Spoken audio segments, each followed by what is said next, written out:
Hello दोस्तों, welcome to my channel. मैं आपका दोस्त विप्लव। जैसे हमने देखा है लास्ट 2 दिन में मार्केट में एक अच्छा अप मूव आया था ऑलमोस्ट 400 साढ़े 400 पॉइंट्स के। तो दिमाग में यही चल रहा है कि क्या बुल रन इज़ बैक या इट्स ए ट्रैप। तो आज का जो टॉपिक है इसी के ऊपर है कि क्या हम सही में फिर से बुल मार्केट में आ गए हैं या कहीं ना कहीं एक ट्रैप है फॉर रिटेल इन्वेस्टर ऊपर लेवल में फंसा के निकल जाने का। वो तो हम सबको पता है, राइट। तो वो टॉपिक में जाने से पहले थोड़ा इसके बैकग्राउंड समझ लेते हैं, थोड़ा इसके पेरिफेरल चीज़ों को समझ लेते हैं कि क्या है।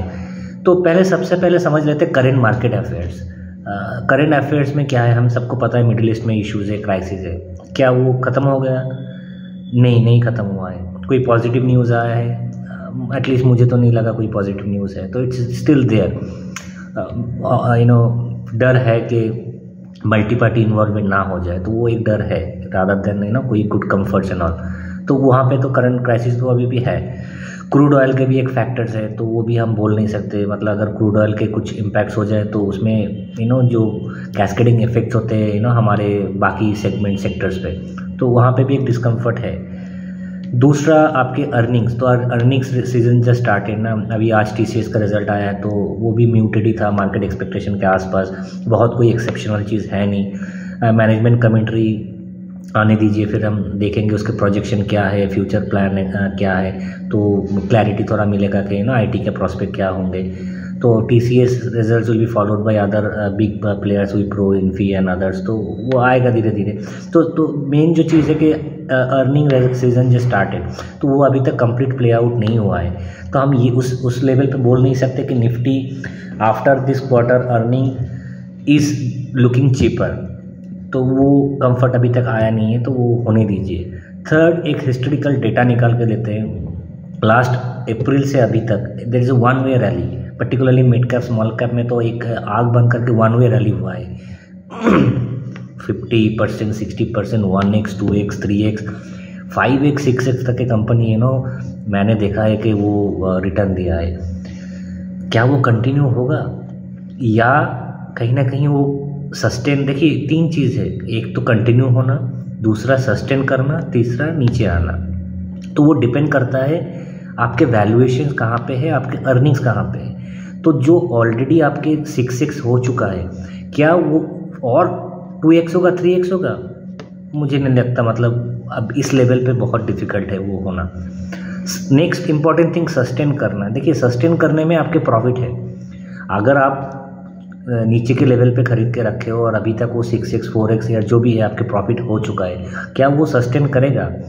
वो उसमें आपके एग्जिट स्ट्रैटेजी डिपेंड करता है, राइट। अगर आपके कंपनी के जो करंट वैल्यूएशन है, मार्केट वैल्यू है, वहाँ पे सस्टेन नहीं करेगा तो वो नीचे आएगा, तो आपके जो प्रॉफिट है वो भी नीचे आएगा। तो ये आपको थोड़ा, इसलिए मैं बार बार बोलता हूँ कि एज ए रिटेल इन्वेस्टर हमें थोड़ा स्टडी करना ज़रूरी है, मार्केट को सीखना ज़रूरी है, लर्न करना ज़रूरी है। Because learning is proportionate to earning. जितना हम लर्न करेंगे हमें उतना ही पैसा या शेयर मार्केट से मिलेगा। अगर हम आँख बंद करके रिकमेंडेशन के बेसिस पे पैसा लगाएंगे तो उतना ही पैसा डूबेगा, जो हम नॉर्मली देखते हैं ट्रेडिंग में 99% ट्रेडर्स फेल। क्यों? बिकॉज हम ना लेवल पता है, ना एंट्री पता है, ना एग्जिट पता है। हमने रिकमेंडेशन डाल दिया, हमने इन्वेस्ट कर लिया, फिर फंस गए। तो I think my only suggestion इसके थोड़ा लर्न कर लेते हैं हम सब एज ए मिल के as a retail bunch, retail बुद्धू सब थोड़ा लर्न कर लेते, ताकि कोई इंटेलिजेंट वाला बंदा हमें कुछ भी पढ़ा के ना चला जाए। तो हम बुद्धू लोग हैं, तो थोड़ा अगर सीख लेते हैं तो शायद कोई हमको इन्फ्लुएंस नहीं कर पाएगा। तो anyway, coming back to the topic, तो जो जैसे मैं बोल रहा था, तो वैल्यूएशन के लिहाज से तो डिस्कम्फर्ट है। तो इस वैल्यूएशन पे उस सस्टेन करना, उसके लिए जो इम्पोर्टेंट चीज़ है कि उसके प्रॉफिट बैक करना चाहिए इस वैल्यूएशन को। तो वो प्रॉफिट अभी तक आया नहीं है इस अर्निंग का, तो उसको आने दीजिए। थोड़ा ऑब्जर्व करते देखते कि वैल्यूएशन प्रॉफिट कैसा आता है, कंपनी के ऑपरेटिंग प्रॉफिट्स कैसे होते हैं, मार्जिन कैसे होते हैं, बुक वैल्यूज़ कैसा है। क्योंकि कुछ थिंग्स प्ले आउट करने में काफ़ी टाइम लग जाता है। जैसे दोस्तों आपको पता है रेलवे प्रोजेक्ट्स काफ़ी प्रोजेक्ट्स होते हैं, 1000 करोड़ 2000 करोड़ के ऑर्डर्स आते हैं, लेकिन उसके ड्यूरेशन हमें पता नहीं होता है, राइट। हम उतना ध्यान नहीं देते। कुछ प्रोजेक्ट जो 2 साल में होता है, कुछ 3 साल, कुछ 4 साल। तो उसके जो रिटर्न्स होंगे ना, उसके जो अर्निंग्स होंगे वो उसी हिसाब से उन क्वार्टर्स में जाएंगे जो will play out in 6 year 4 years. तो हम उतना डिटेल्स इतना नहीं देते, हम अर्निंग कॉल्स में भी उतना कमेंट्री नहीं सुनते कि मैनेजमेंट की गाइडलाइंस क्या है, आर दे कॉन्फिडेंट। कुछ मैनेजमेंट तो फंबल करते हैं कॉल्स में, अगर बहुत कुछ क्रिटिकल या डिफिकल्ट क्वेश्चन पूछ ले तो ऐसे मैनेजमेंट से हम क्या फ़ायदा। अगर वो खुद ही फंबल होता है अपने कंपनी के प्रॉस्पेक्ट को लेके, तो हम रिटेल इन्वेस्टर तो फिर डूब गए, हमारे नैया डूब गई। तो इसलिए थोड़ा इम्पोर्टेंट है हम इस लेवल पे कॉशियस रहे। आई थिंक ये जो टाइम है, ये टाइम है थोड़ा आप खुद लर्न कीजिए मार्केट में। मेरा सजेशन ये है कि आप थोड़ा मार्केट को स्टडी कीजिए, बाहर से थोड़ा देखिए, थोड़ा स्टडी कीजिए। जितना नॉलेज बढ़ेगा कहीं ना कहीं वो नॉलेज आपको ज़रूर हेल्प करेगा। नॉलेज कभी वेस्ट नहीं होता है। तो जब वैल्यूएशन कंफर्ट लगे आपको, कोई अच्छा थीम्स लगे, कोई अच्छे न्यूज़ आके निकल के आए ऑन सर्टेन सेक्टर्स और स्टॉक, तो डेफिनेटली एक मौका बनता है। बट अभी के लिए थोड़ा कॉशियस रहना बेटर है।